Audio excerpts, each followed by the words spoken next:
I want to talk about objects.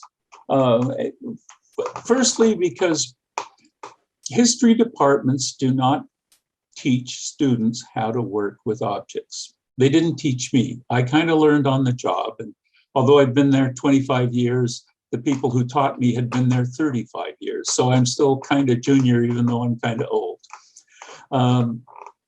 And objects are more than things in three-dimensional space. They are things that are given by society and by individuals authority. They're given power and symbolism. They have emotional content. They have intellectual content, academic content, but they also have social meaning. And the same objects can appear fabulous and spiritual and dark and evil to two different people when they look at the same thing. That was taught to me by my public history students when they were doing analysis of the galleries. And one person, a recent immigrant from Nordic countries, found the First Nations gallery was deeply moving and very spiritual and calming. And they like to sit in the presence of the poles and just take in the wonder and the beauty. The Indigenous student who spoke next said it was a dark, oppressive gallery that reminded them of great evil and harm. They were both in the same space under theatrical lighting, looking at the same objects on the same evening classes. Anyway. So objects are not simple things. There are a lot of people who try to write a great deal of theory about objects and about museums and galleries and how, motion studies, how many people will walk through a gallery in 90 seconds and how many people will stay there for 45 minutes and why, and all of this kind of stuff. But in the world of theory, I found two articles, one from '93 and one from about 2001, on something called numinous objects. And I went, well, what's a numinous object?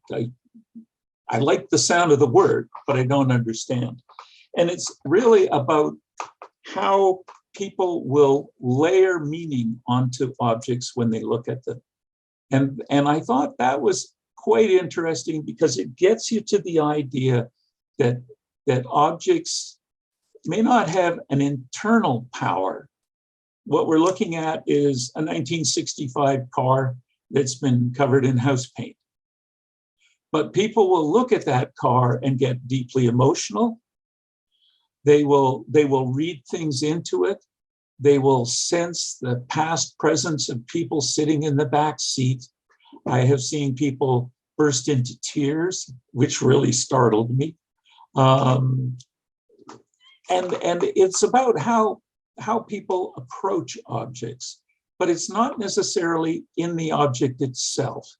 So it's really about this complex thing of putting an object on display and how people will react to it. And the range of emotions can be really, really deep, as the public history example I just gave you illustrates. So this is an object that maybe we shouldn't have. Its only connection is that Mr. Pattison brought it to Expo 86. The Beatles, when they arrived, did not drive in that car. That car was painted in England and drove around New York City mostly, and a little bit in Washington, DC and South Carolina before it came to Vancouver and into our care. But on the other hand, you're dealing with something that seems to have an international status as an object. So you're a steward for something that has meaning to people beyond BC's borders. And that's interesting because that's not really in our mandate. And so the car has always been a puzzling object for staff. It's a painting that happens to be on an automobile. It's an automobile that runs that happens to have a very old painting in unstable cellulose paint attached to the top of it. So it just keeps going on, and it has a life of its own. long after it had anything to do with John Lennon. As I've learned over 25 years, just picking up various files. Now here's something that has meaning in a different way, in a different social network. This is a family gathering. They all came down after their dad died to have a barbecue and celebrate. One of the things that their dad had in the front hallway was the bowl that you see in the middle. That's where he kept his car keys. And they wondered what was the right thing to do with it. And they gave it to the museum, and it's in the archives collection, but I was kind of the interface curator who met with them and talked to them, and then they were willing to have their photos taken, and this turned into the final event of the family barbecue, and they had a great family reunion. The trick was they lived next door to Emily Carr. The bowl was a present, and Dad kept his car keys in it. And now it's in the collection as part of Emily Carr's artwork. But what I want to draw your attention to is that it's a clay bowl, but in the faces, you can see the social connections and meaning of the bowl. I just heard a presentation from the American Museums Association about 5 museums redoing their Indigenous galleries, which is not really my role as curator. I don't have any expertise there. But one of the people who was involved, they'd just done their PhD on the social networks related to Navajo weaving. They weren't studying the weaving or the techniques or the patterns or the chronological history of how patterns had changed. They were looking at how the weavings worked in villages and communities and how the network of people who weaved interacted. And so the sense of objects having social networks is really quite important, and it's not discussed enough. In fact, when I heard that was her topic, I wrote it down quickly and sent it to my sister who does weaving and say, you have friends in the Indigenous community who weave, but have a look at and see what she found out about the Navajo and the connections among weavers and stuff. Now, there's been a lot of talk about colonialism, and here's classic colonialism. This is the actual jacket of Colonel Moody of the Royal Engineers. My friend and colleague, Dr. Robert Griffin, went to England and talked the family into selling it to us. It had been on loan to us since 2007, and it had been returned, and he didn't wear it through customs, but he brought it back, and it became part of our permanent collection. It certainly is the red coat, the authority, and we all know the BC history about how a thin red line with James Douglas brought peace to the gold rush and all of that. But all of that has also been reinterpreted recently with Dan Marshall's work on the Canyon War. And we're getting a different and more nuanced picture to what happened. And so the meanings around this particular garment are shifting. And we're looking at them in new ways. And that's part of what we did when we did the Gold Rush exhibit. And I did a case on the Royal Engineers. This went up and various other things. But we decided that we really wanted Indigenous voices to talk about the Canyon War and what it meant. And Dan had done great primary research, but we decided to simply ask people along the canyon. And people were proposed, and the film crews went off, and there was no script. And we didn't tell them what to say. We told them, that you'll have about 7 or 8 minutes, and you can trust the filmmakers. They're really good at this. But we don't want anything in the video that isn't your interpretation of the events of the gold rush along the canyon. And the film was remarkable. It was great.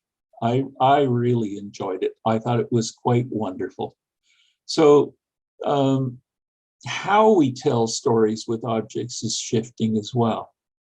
And who speaks is one of the big questions that everybody is in the profession is discussing right now. And in my opinion, when you give up any curatorial authority and control over that, you get magical and wonderful presentations. It comes from trusting the community. And it comes from giving your skills to make what they're saying as wonderful as possible in the context of where the video monitor is, how it's shaped and all of that, and staying out of the way as much as you can. So I personally think how we tell stories are changing, and I think they're changing for the better. And it was promised that I'd talk about objects that have changed meaning over time. And here's my favorite object that has changed meaning. I'm just adjusting my little screen here. It's barely legible, but I'll summarize for you. It's presented on behalf of the Legislative Assembly of British Columbia to Chartres Brew in thanks for his role as Chief Commissioner of Police in putting down the insurrection of the Chilcotin Indians in 1863. When Chartres Brew, it came with a full tea set. Nobody knows where the tea set went. We have the tray, and it's in our silver collection. And I looked at that and I thought, wow, that's really quite something, and started reading about Waddington's Road and the Chilcotin War and the truce with the chiefs and the trial with Begbie and the execution of most of the chiefs up in Quesnel in the field, and one the next year down in New Westminster, and all of that, and started following that a little bit deeper. So this originally was a classic piece of colonial silver plate from an important event in the 1860s, where there was a violent confrontation with colonizing road builders and trappers, traders, and people with trading posts and small farms, and a specific group within the Chilcotin Nation. Who had, in their view, good justifications. The road builders had said, if you don't get out of the way, we'll bring smallpox, and that was said to them. And they had taken in refugees from smallpox from the Canyon War into their territory, so they knew about its devastation and all. Then there were other incidents as well, and it was fairly bloody, fairly violent. And it faded into the colonial history books.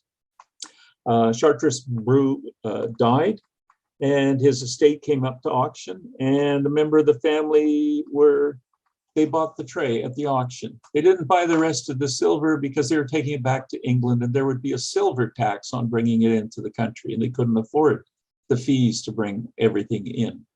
And they had it for a number of years, and then they brought it back to BC and donated it. And it joined our silver collection. And so there it sat with its story and its place in BC history established and clear. And things started changing. The Chilcotin went to court over land claims.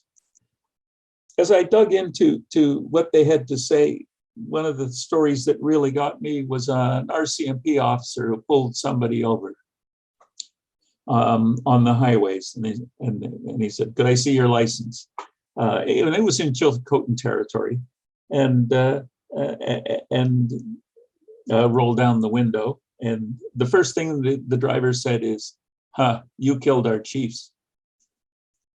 And he went, "What? What are you talking about? You know, I'm on traffic patrol. You were speeding.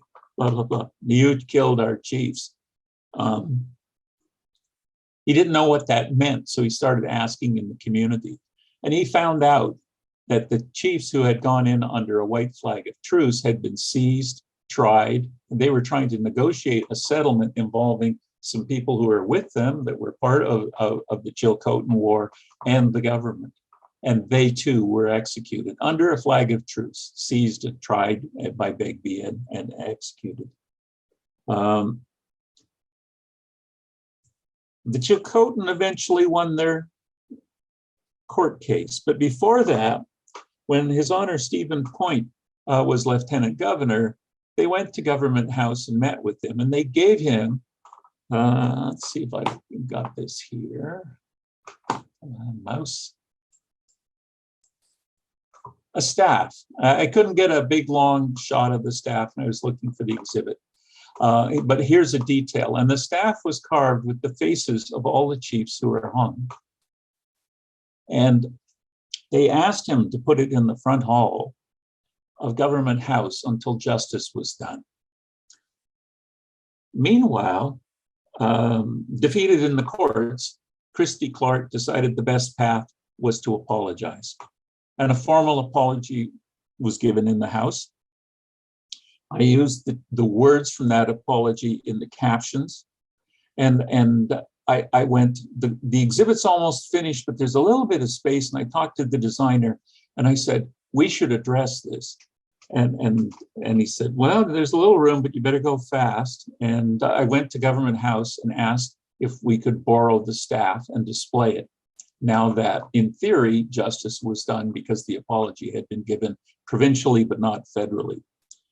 And the Lieutenant Governor's private secretary said, well, we'll have to ask His Honor Stephen Point, who's retired from Government House, because it was given to him personally. And so with two lieutenant governors, I got permission and we borrowed it and placed it next to the tray with the words that were spoken by the chiefs at the time of the apology. A beautiful little watercolor of Waddington's Road from the archives. And did that to say to people that history matters. These events happened so long ago, but they were taught to generations of children who grew up to be stopped for speeding. And so the history and these objects matter. And what that means is the meaning of the tray has changed from an award as a thank you from a grateful legislature to a tray that points towards great injustice. And yet it's only a silver tray.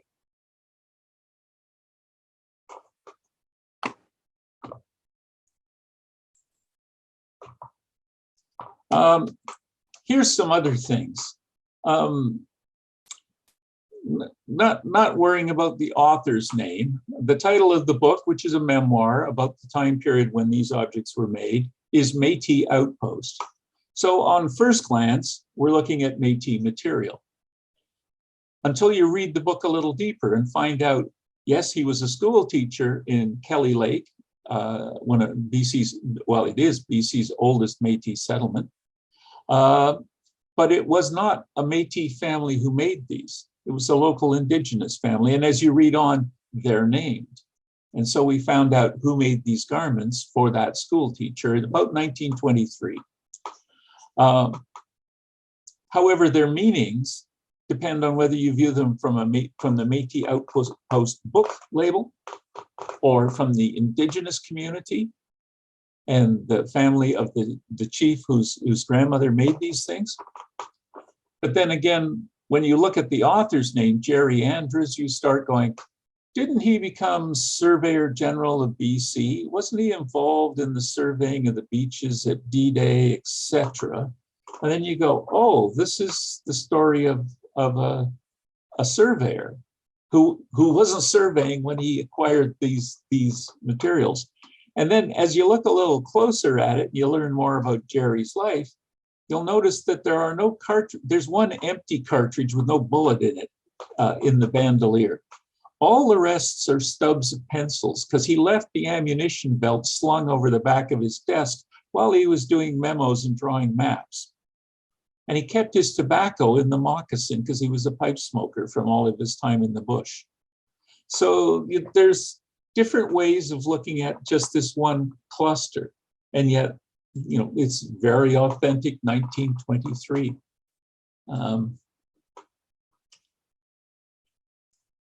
What we have here is, in one person's view, in the 1980s and 90s, graffiti on an old cell in James Bay.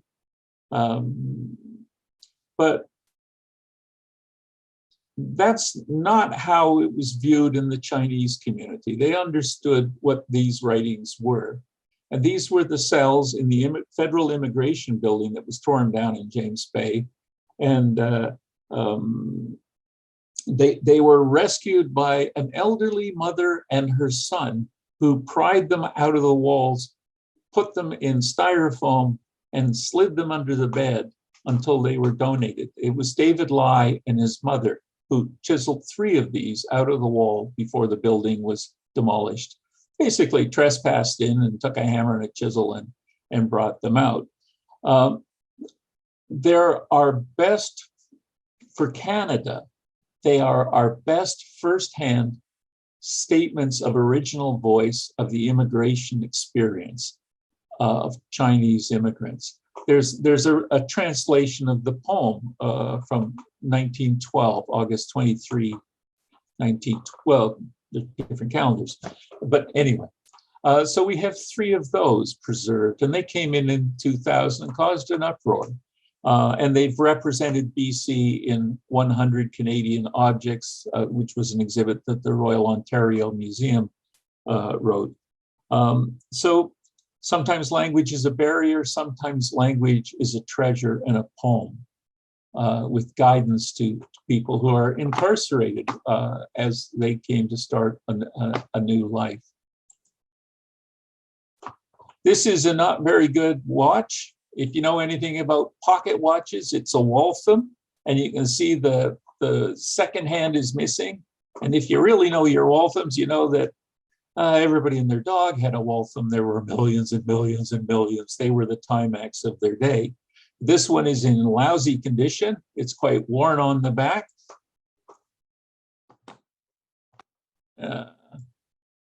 And here we have a pistol. And it's not too exceptional, but it's in fairly good condition. But the meaning changes if you find out that this pocket watch was stuffed in a bag by Bill Miner, the train robber, and that it came from the evidence at the trial in Kamloops, and that Shorty Dunn went down to Washington State to buy some pistols to stick up the train. And this is Shorty Dunn's pistol. Again, from Bill Miner and the Great Train Robbery. So the meaning of objects depends on their context and on the human story that comes with them. You can do a study of pistols and the evolution of technology or the evolution of pocket watches, and they probably won't make the grade. But if you're talking about BC history and specific events that were beautifully documented with glass plates from a photographer, a woman in Kamloops, or in a wonderful book called Interned with Their Bones. The author has passed away, but I did talk to him while he was working on it. You'll find they're quite wonderful. Other things change their meaning dramatically if they're used for what they're not supposed to be used for. And my colleague, Paul Ferguson, was just thrilled over this one because it's a pillowcase. And it went back and forth and back and forth and back and forth, taking letters from a husband to his wife in Victoria during World War I. And through the censors, through special mail with all sorts of stamps and all of that. And so letters survive, sometimes envelopes survive, but the package, because he would send them, it would take so long to get from Salonika that there would be bundles of weekly letters that would go out. Other things which have come in are the province has gone, gone through the task of dealing at all these roadside signs that were put up from the 1950s into the 60s, maybe the last one in the early 70s. We asked for a number of examples of the more racist examples, but the truly racist ones appear to have vanished, and no one, including highways, knows where they went. We did have a shopping list, and we said what we wanted. But we also wanted them as an example of what attitudes were and how people looked at things. And so, the phrase primitive superstitious Indians, the Ogo Pogo, that beast of Okanagan tourist marketing and pennants and postcards. Here we've got another object. We might agree on its historic significance once you know that these are the boots of Manning, Chief Forester Manning, who died in a plane crash in World War II. They were made by a notable boot maker in Vancouver. They're loggers' corks. On the other hand, we were having a discussion earlier this afternoon because they were treated, the metal corks you can't see underneath and the metal eyelets and so forth were treated with something to stabilize them. And it turns out what was chosen in the 60s and 70s is now a known carcinogen. And so we have restrictions on the handling of it. So Manning has Manning Park named after him, died serving the war effort, so we can agree that he's of BC significance, but he's also associated with logging. And so everything will divide again as we discuss the historical significance of chainsaws. If you're the Ancient Forest Alliance, who are very wonderful people and do important work in my own personal opinion, they would be horrified at this instrument of death. However, if you're a chainsaw collector or a logger, you'd go, wow, look at that. That's an early example of the technology. So again, objects to different people have different meanings. Here is an example of human hair done by a family, decorated and framed.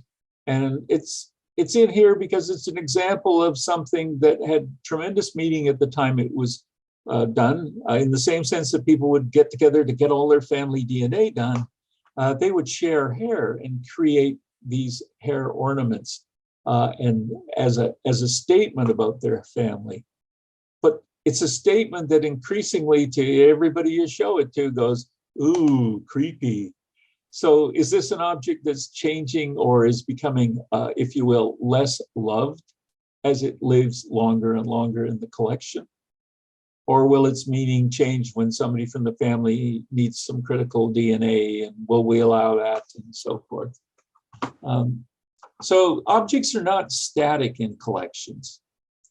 And objects increasingly need a context. You'll see this drum in all of the great Sikh festivals in Vancouver and here with the sticks, but very few people will know that almost all of those drums come from this man, Mr. Bawa, and he's an importer. And if you're looking for things for your band or for your home, you'll go to his almost storage locker kind of shop in an industrial area.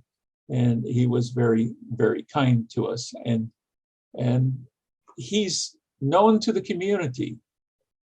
And he's important to that drum. But he's invisible to anyone outside the community. So you can't really know the meaning of the drum unless you're a drummer or unless you understand its social network as an object and those who support it.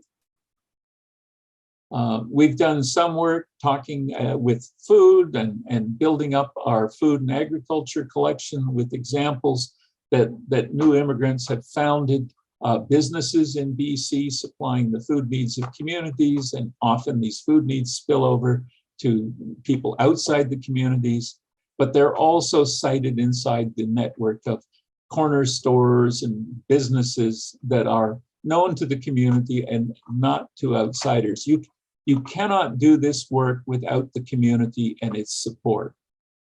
You need to sort of be a blank slate as much as you can and ask the community for advice and for who to see and where to go if you're building a collection, or how to tie a kimono properly. No book will ever explain it. It cannot be done. It needs the community to interpret the garment.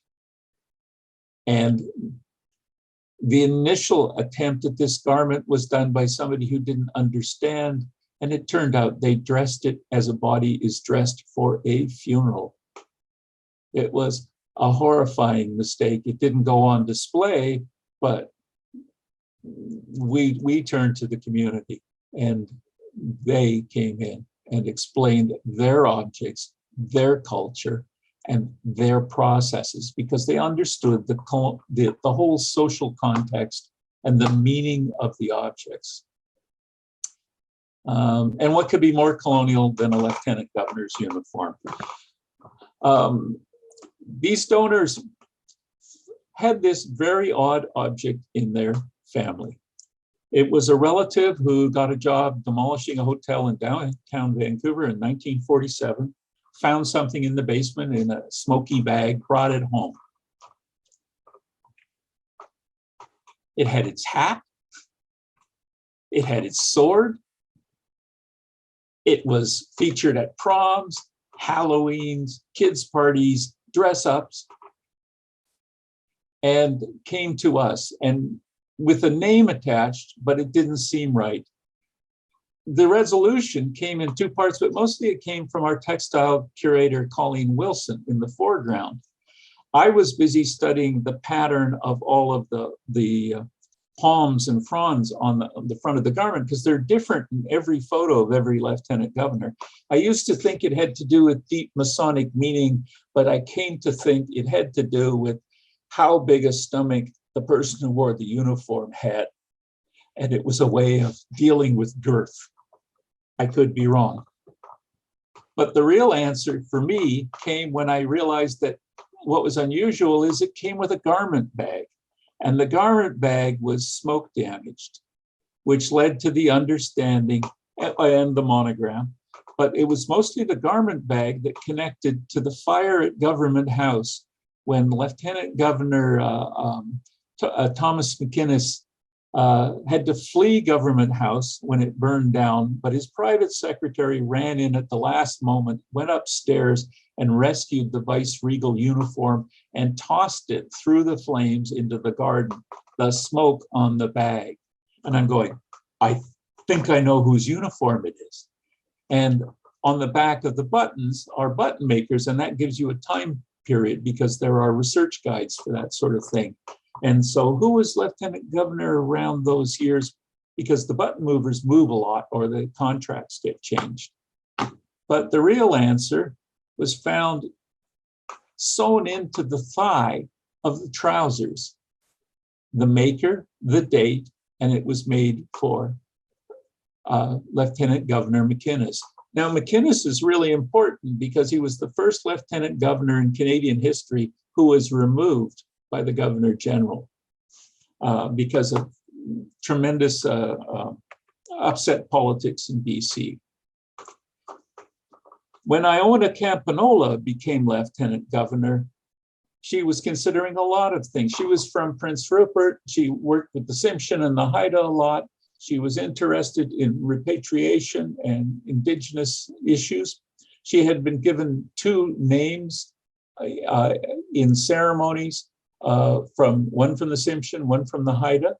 And so if you look to the left and right above the medals, you'll see the regalia done by Indigenous artists. And it's the first time the Indigenous regalia appeared on a vice-regal uniform for British Columbia. She also went into the garden. She was determined that the uniform which she paid for personally would be made in BC. She said, silver is the color of the moon and the color of women in First Nation communities, and I will not wear the color of gold colonialism and gold rush injustices. So she picked silver, which is also, of course, flattering for the hair, blah, blah, blah, blah. But she photocopied the cedar branches and wrapped the photocopies around her wrist. And so if you look at the wrists, you could see her determination that the plants and the native fauna of British Columbia would replace the colonial patterns of the viceregal uniform.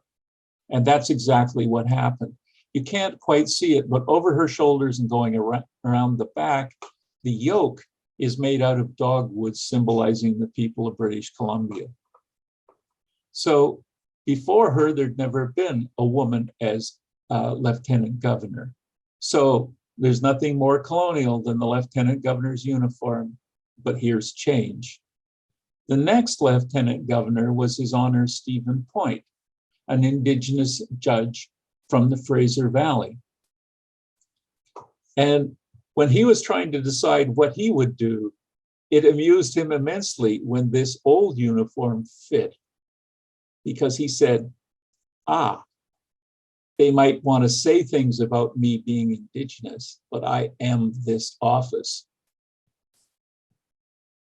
So he inverted the clothing of colonialism for his own purposes as lieutenant governor.